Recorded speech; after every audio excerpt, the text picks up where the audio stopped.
At a press conference held on 14th of March 2023, RTI activist Disparsing Rani had brought to light findings related to the Pradhan Mantri Ujjwala Yojana that was launched by Prime Minister of India Narendra Modi on the 1st of May 2016. As per the scheme, there should be a distribution of 50 million LPG connections to women of below poverty line families. A budgetary allocation of 80 billion was made for the same. Speaking to media persons, Disparsing Rani informed that after receiving complaints from certain individuals that the Pmuy scheme had been stopped, he had filed an RTI to the same effect,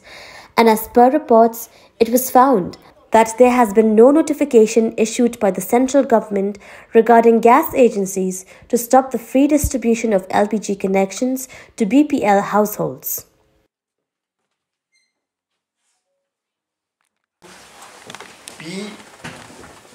Pmuy.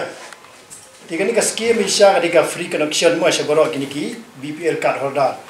Rekat kumjing pun jonga mendin bat kini kas agensi na po laban kong kani la stop chua la sange baban ai free ti nakino gidau klan pensait kena kita nak long kami kas agensi ngai po laban ti hadin ba pun ki gani on sale biang hadin kan opor ya tamtip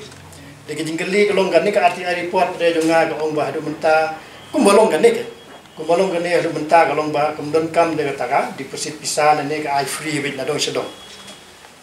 ti kata jing pesenge ti kadon hang ta ngatrai gini kikas agensi ngada ki hapun syai gani marba kene kalora ka kon kajing atatian prengki beriu ke ba apply ya nika ya kene BPL kas ma kumbolong mental stop asange ban ai free connection ki ba ti kene ati report de ne kam don gata ba pila pensenge ti kata bang apun de ikas agensi ki bala pesenge ti na no gidag on the tip ha ti ngatrai no magani report kadai kaduti jo kas agensi ban pan clarify for government of India balai pensenge egane ta belum kam